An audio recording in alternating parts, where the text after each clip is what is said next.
Praise the Lord. Today Bible reading కీర్తనలు 29వ అధ్యాయం.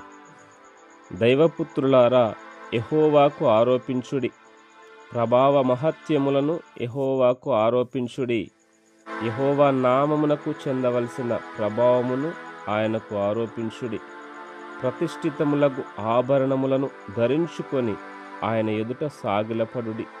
యెహోవా స్వరము జలముల మీద వినబడుచున్నది. మహిమగల దేవుడు ఉరుము వలె గర్జించుచున్నాడు. మహాజలముల మీద యెహోవా సంచరించుచున్నాడు. యెహోవా స్వరము బలమైనది. యెహోవా స్వరము ప్రభావము గలది. యెహోవా స్వరము దేవదారు వృక్షములను విరుచును. యెహోవా లెబానోను దేవదారు వృక్షములను ముక్కలుగా విరుచును. దూడవలె అవి గంతులు వేయునట్లు ఆయన చేయును. లెబానోనును సిర్యోనును గురుపోతు పిల్లవలె గంతులు వేయునట్లు ఆయన చేయును.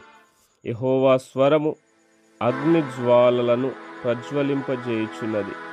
యెహోవా స్వరము అరణ్యమును కదిలించును. యెహోవా కాదేశు అరణ్యమును కదిలించును. యెహోవా స్వరము లేళ్లను ఈనజేయును. అది ఆకులు రాల్చును.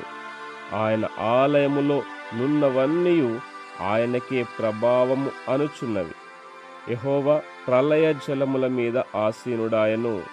యెహోవా నిత్యము రాజుగా ఆసీనుడయున్నాడు.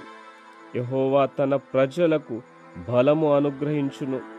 యెహోవా తన ప్రజలకు సమాధానము కలుగజేసి వారిని ఆశీర్వదించును. ఆమేన్. God bless you.